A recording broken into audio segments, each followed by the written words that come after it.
South ఇండియాలోనే అతి తక్కువ ధరలకి రత్నాలనందించే ఏకైక సంస్థ 6JVR. హైదరాబాద్ నుంచి అమరావతి వెళ్ళాలనుకునే వాళ్ళకి ఇకపైన శుభవార్త.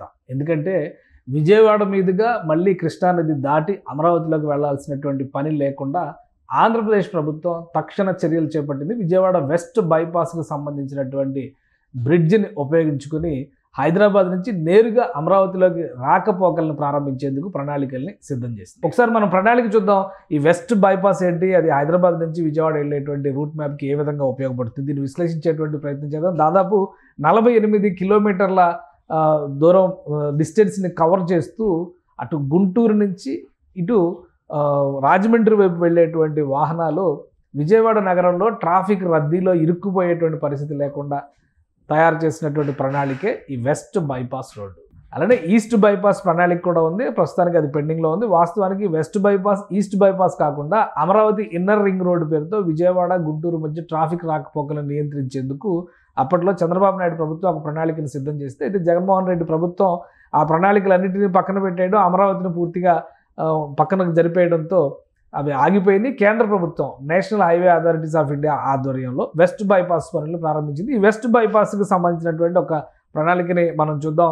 వెస్ట్ బైపాస్కి సంబంధించినటువంటి మ్యాప్ ఇది. వాస్తవానికి ఆంధ్రప్రదేశ్కి సంబంధించినటువంటి ఎవరికైనా కానీ ఇది చాలా సులువుగా అర్థమయ్యేటువంటి ప్రక్రియ. వెస్ట్ బైపాస్కి సంబంధించిన ప్రణాళిక ఇది. ఇందులో మొత్తం విజయవాడ నగరం మొత్తం కూడా ఈ ప్రదేశంలో, ఈ ప్రాంతంలో ఇక్కడ నిమగ్నమై ఉంటుంది. విజయవాడ కేంద్రీకృతమై ఉంటుంది ఈ ప్రదేశంలో. సో ఇటు నుంచి అంటే చెన్నై వైపు వెళ్ళేటువంటి మార్గం ఇది. వైజాగ్ అంటే కలకత్తా వైపు వెళ్ళేది. ఇది హైదరాబాద్ హైవే, అంటే ఇది NH65 అంటారు. ఇది NH65, ఇది NH45 ఇది. అయితే విజయవాడ నగరంలోకి వెళ్ళాలంటే ఒకటే ఒక్క రహదారి ఉంటుంది. ఆ ఒక్క రహదారి కూడా ఇది మాత్రమే కనిపిస్తుంది. ఈ రహదారిలో వెళ్ళేటువంటి క్రమంలో, ఈ రహదారిలో ఇక్కడ కనకదుర్గ వారధి అంటారు, కృష్ణానది పైనుంచి 2 బ్రిడ్జెస్ ఉంటాయి. ఈ బ్రిడ్జెస్ దాటుకొని విజయవాడ నగరంలోకి ఎంటర్ అయ్యి ఆ తర్వాత రామవరపాడు మీదుగా గన్నవరం రోడ్లో నుంచి ఇటు పూర్తిగా వెళ్ళేటువంటి ప్రణాళిక ఉంటుంది విజయవాడలో ట్రాఫిక్ మెయింటెనెన్స్. అలానే అటు నుంచి వచ్చేటువంటి వాహనాలు కూడా, ఇటువైపు నుంచి వచ్చేటువంటి వాహనాలు కూడా ఈ మార్గంలోనే వెళ్తాయి.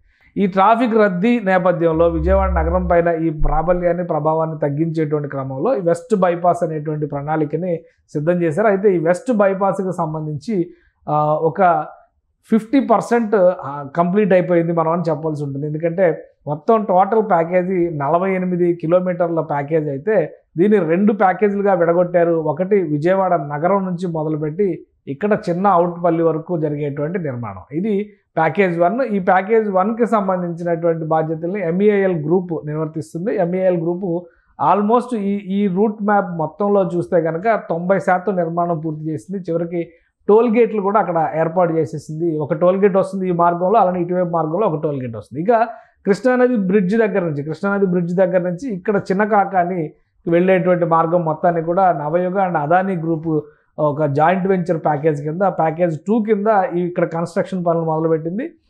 ముఖ్యంగా నవయుగ ఇక్కడ ఈ ప్రాజెక్టుకి సంబంధించినటువంటి వంతెనని, కృష్ణానది పైన 3 కిలోమీటర్ల మేర వంతెన ఉంటుంది. ఇది ఈ 3 కిలోమీటర్ల వంతెనని కూడా నిర్మాణం చేశారు. అయితే ఇటువైపు ఈ మార్గానికి సంబంధించినటువంటి రోడ్డుకి సంబంధించినటువంటి ఇతర పనులు మాత్రం కంప్లీట్ కాలే. సో మొత్తం మీద రాష్ట్ర ప్రభుత్వం కొన్ని సమగ్ర అధ్యయనాలు చేసిన తర్వాత తీసుకున్నటువంటి ఫైనల్ కన్క్లూజన్ ఏంటంటే, ఈ ప్రాజెక్టుకి సంబంధించినటువంటి ప్యాకేజ్ 1 దాదాపు పూర్తయింది కాబట్టి అక్కడక్కడ ఉన్న నిర్మాణాలు పెండింగ్లో ఉన్న నేపథ్యంలో మొన్న సంక్రాంతి సీజన్లో హైదరాబాద్ నుంచి వచ్చేటువంటి వాహనాలు, ముఖ్యంగా రాజమండ్రి వైజాగ్ వెళ్ళేటువంటి వాహనాలు ఇలా విజయవాడ నగరంలోకి రాకుండా రాజమండ్రి వెళ్లాల్సినటువంటి వాహనాలు, రాజమండ్రి లేదా ఏలూరు అటువైపు వెళ్ళేటువంటి వాహనాలన్నింటినీ కూడా ఈ వెస్ట్ బైపాస్ ఈస్టర్న్ పార్ట్ నుంచి రాకపోకలకి రాష్ట్ర ప్రభుత్వం ఏర్పాట్లు చేసింది. పోలీస్ యంత్రాంగం ఇక్కడ ఉన్నటువంటి అక్కడక్కడ కొన్ని గ్యాప్స్ ఉన్నాయి కన్స్ట్రక్షన్కి సంబంధించి, అయినా కానీ ఇక్కడ రాకపోకలకి అనుమతించారు. దీంతో విజయవాడ నగరం మీద హైదరాబాద్ నుంచి వచ్చేటువంటి రాకపోకలకు సంబంధించినటువంటి ప్రెషర్ పెద్దగా పడకుండానే రిలీఫ్ దొరికినట్టుగా అయింది. సో ఈ అంశాన్ని దృష్టిలో పెట్టుకొని రాష్ట్ర ప్రభుత్వం మరొక ప్రణాళికని సిద్ధం చేసింది. ఎందుకంటే ఇక్కడ నిర్మాణంలో ఉన్నటువంటి కృష్ణా బ్యారేజీ, ఇక్కడ కృష్ణా నది పైన కడుతున్నటువంటి బ్యారేజీ, ఆ తర్వాత వెంకటపాలెంలో వెంకటేశ్వర స్వామి గుడి, అంటే సీడాక్సిస్ రోడ్డు పైనుంచి కూడా, సీడాక్సిస్ రోడ్డు ఈ ప్రాంతంలో వస్తుంది. ఇది కృష్ణానది. ఈ ప్రాంతం మొత్తం కూడా ఈ బ్లూ కలర్లో ఉన్నదంతా కూడా కృష్ణానది. సో ఇక్కడ బ్రిడ్జ్ నిర్మాణం జరిగితే ఈ ప్రదేశంలో వచ్చేటువంటి మార్పులు చేర్పుల వలన జరిగేటువంటి ప్రధానమైనటువంటి అంశం ఏంటంటే ఇక్కడ వెంకటపాలెం దగ్గర వెంకటేశ్వర స్వామి గుడి ఉంది అమరావతి ప్రాంతంలోకి వస్తుంది. ఇది మొత్తం కూడా అమరావతి నగరం, అమరావతి ప్రాంతంలోకి వచ్చేటువంటి ప్రదేశం ఇది. సో ఈ అమరావతి ప్రాంతంలోకి వచ్చేటువంటి ప్రదేశాల్లో చాలా క్లియర్గా రాష్ట్ర ప్రభుత్వం తీసుకున్నటువంటి నిర్ణయం ఏంటంటే ట్రాఫిక్ రాకపోకలు అంటే నేరుగా ఆ వెంకటపాలెం బ్రిడ్జ్ కనుక దిగితే ఇక్కడ నుంచి వెలగపూడి సెక్రటేరియట్ ఈ ప్రాంతంలోనే ఉంటుంది కాబట్టి వెలగపూడి సెక్రటేరియట్ ఇటు నుంచి నేరుగా వెళ్ళడం ఈజీ. అదే హైదరాబాద్ నుంచి వచ్చేటువంటి వాహనాలు ఈ బ్రిడ్జ్ పై నుంచి ఇటు రాకుండా విజయవాడ నగరం వైపు వస్తే మళ్ళీ ప్రకాశం బ్యారేజ్ అంటే ఈ ప్రాంతంలో ప్రకాశం బ్యారేజ్ ఉంటుంది, ఇక్కడ కృష్ణా వారధి ఉంటుంది. ట్రాఫిక్ రద్దీని దృష్టిలో పెట్టుకొని ఇక్కడ నుంచి మళ్ళీ తిరిగి ఈ లోపలికి రావాల్సిన పరిస్థితి ఉంటుంది. సో అలాంటి పరిస్థితి లేకుండా ఉండడం కోసం రాష్ట్ర ప్రభుత్వం ఒక కీలకమైనటువంటి నిర్ణయం తీసుకుంది. బ్రిడ్జ్ వరకు పనులు దాదాపుగా పూర్తయ్యాయి అనేటువంటి సంకేతాలు వస్తున్నటువంటి నేపథ్యంలో రాష్ట్ర ప్రభుత్వం తీసుకున్నటువంటి నిర్ణయం ఏంటంటే ఈ రాకపోకలకు సంబంధించి ముఖ్యంగా ఇందులో వెళ్ళేటువంటి క్రమంలో ఈ బ్రిడ్జి ఇది మార్గం మనం ఒకసారి చూస్తే కనుక ఇక్కడ ఈ ఇప్పుడు రెడీ అయినటువంటి రహదారి వ్యవస్థను ఒకసారి మనం పరిశీలించి చూస్తే కనుక ఇది విజయవాడ దగ్గర ఉన్నటువంటి రోడ్ అంటే ఇక్కడ నుంచి గన్నవరం వైపు వెళ్ళేటువంటి వాహనాలు అవన్నీ కూడా ఇక్కడ నుంచి వెళ్తాయి. ఈ రోడ్డు ఈ రహదారి మార్గాన్ని మీరు ఒకసారి చూస్తే ఇది అర్థం చేసుకోవచ్చు.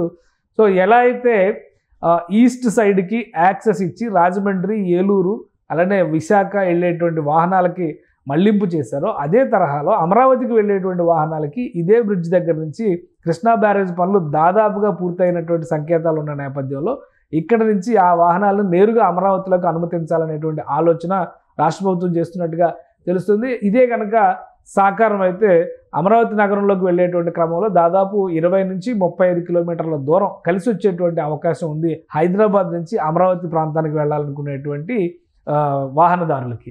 సో ఈ అంశాన్ని దృష్టిలో పెట్టుకుని రాష్ట్ర ప్రభుత్వం ఇప్పుడు పెద్ద ఎత్తున ప్రణాళికల్ని సిద్ధం చేసుకునేటువంటి ప్రయత్నాల్లో ఉంది. నేరుగా అక్కడ నిర్మాణం జరుగుతున్నటువంటి ప్రదేశాలు, నిర్మాణంలో ఉన్నటువంటి ఇతర అంశాలు దృష్టిలో పెట్టుకుని ట్రాఫిక్ క్లియరెన్స్ కోసం కొన్ని జాగ్రత్తలు తీసుకున్నారు. అండర్ కన్స్ట్రక్షన్లో ఉన్నటువంటి ప్రదేశాల దగ్గర మాత్రం ప్రమాద హెచ్చరికలకు సంబంధించినటువంటి సంకేతాలు పెట్టాలనేటువంటి డెసిషన్ తీసుకున్నారు. విజయవాడ మీదుగా వెళ్లకుండా ఏలూరు, రాజమండ్రి వైపు వాహనాలను మళ్లించేటువంటి క్రమంలో అక్కడ పోలీస్ ఎస్కార్ట్ను ప్రత్యేకంగా పెట్టి వాహనదారులు ఇబ్బందులు పడకుండా ముఖ్యంగా రాత్రి వేళల్లో అక్కడ కొంత సగం కన్స్ట్రక్షన్ చేసి ఉన్నటువంటి గుంతలు కానీ ఇతర ఆటంకాలు కానీ తగులుకోకుండా ఉండేందుకు ప్రత్యేకమైనటువంటి ఏర్పాట్లు చేశారు. అదే తరహాలో ఇప్పుడు అమరావతి వైపు కూడా ఏర్పాటు చేయాలనుకున్నారు. బ్రిడ్జ్ పని దాదాపుగా 90-95% పూర్తయినట్టుగా సమాచారం వస్తుంది. ఈ నేపథ్యంలోనే అధికార యంత్రాంగం దీని ఒక ప్రత్యామ్నాయ ప్రణాళిక కింద రాష్ట్ర ప్రభుత్వానికి సూచించింది. హైదరాబాద్ నుంచి అమరావతికి రాకపోకలు కూడా ఎక్కువగానే ఉండేటువంటి అవకాశం ఉంటుంది కాబట్టి ఈ రహదారిని వీలైనంత వేగంగా పునరుద్ధరించి దానికి అక్కడ అవకాశం కల్పించాలి. ఇది ఒక రకంగా చెప్పాలంటే ఇది పూర్తిగా కొత్త మార్గం అవుతుంది. ఈ కొత్త మార్గాన్ని వీలైనంత వేగంగా వినియోగంలోకి తీసుకురావాలని ఆంధ్రప్రదేశ్ ప్రభుత్వం ప్రయత్నాలు చేస్తుంది. ఇదే జరిగితే విజయవాడ నగరంలో ట్రాఫిక్ రద్దీ సమస్య చాలా వరకు తగ్గుతుంది. అలానే గుంటూరు నుంచి ఎయిర్పోర్ట్కి వెళ్ళాలనుకునేటువంటి వాళ్ళు ఈ రహదారి నుంచి వాస్తవానికి ఈ రహదారి మొత్తం కన్స్ట్రక్షన్ కంప్లీట్ అయితే కనుక చిన్నకాకాని నుంచి పూర్తిగా కృష్ణా బ్యారేజ్ కొత్తగా కట్టబోయేటువంటి ఈ మార్గంలో వెస్ట్ బైపాస్లో కట్టబోయేటువంటి బ్యారేజ్ మీదుగా గన్నవరం ఎయిర్పోర్ట్ సమీపానికి వెళ్ళడానికి అవకాశం ఉంటుంది. కానీ మొదట ప్రారంభించాల్సినటువంటి ప్రణాళిక చివరిలో ఉంది కాబట్టి ప్యాకేజ్ 2లో ఎండింగ్లో ఉన్నటువంటి ఎన్ఆర్ఐ హాస్పిటల్ దగ్గర అండర్ కన్స్ట్రక్షన్లో ఉన్నటువంటి రహదారులకు సంబంధించి ఇంకా పనులు చాలా పెండింగ్లో ఉన్నాయి.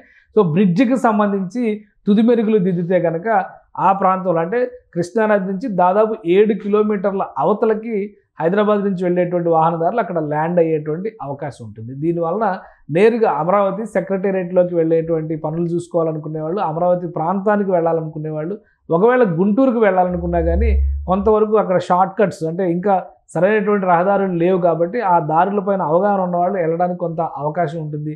లేదు సురక్షితమైనటువంటి ప్రయాణం చేయాలంటే హైవే మీద నుంచి వెళ్ళాలి. కానీ అమరావతికి వెళ్ళాలంటే మాత్రం ఈ కృష్ణానది పైన 3వ బ్రిడ్జి, ఎందుకంటే ఈ ప్రాంతంలో కనకదుర్గ వారధి ఉంది, అలానే ప్రకాశం బ్యారేజ్ ఉంది. అది కాకుండా ఈ వెస్ట్ బైపాస్ బ్రిడ్జ్ కూడా అందుబాటులోకి తీసుకురావడానికి అధికారులు పెద్ద ఎత్తున కసరత్తు చేస్తున్నారు. రాష్ట్ర ప్రభుత్వం కూడా దీనికి గ్రీన్ సిగ్నల్ ఇచ్చినటువంటి నేపథ్యంలో సిఆర్డీఏ అధికారులు కూడా ఎక్కడైతే ఈ బ్రిడ్జ్ ల్యాండ్ అవుతుందో ఆ పరిసర ప్రాంతాలన్నింటినీ కూడా ఎలాంటి ఆటంకాలు లేకుండా అట్ ద సేమ్ టైం కాస్త బ్యూటిఫికేషన్ చేయడం ద్వారా అమరావతి నగరంలోకి అంటే రాజధాని నగరంలోకి ఎంటర్ అయ్యేటువంటి అనుభూతిని కల్పించేందుకు తీసుకోవాల్సిన జాగ్రత్తలపైన కూడా అధికారులు కసరత్తు చేస్తున్నారు.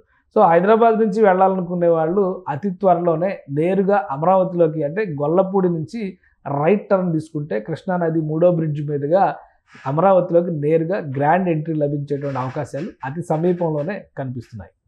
సుమన్ టీవీలో మీ పర్సనల్ అండ్ బిజినెస్ ప్రమోషన్స్ కోసం కింది నెంబర్కి కాంటాక్ట్ చేయండి.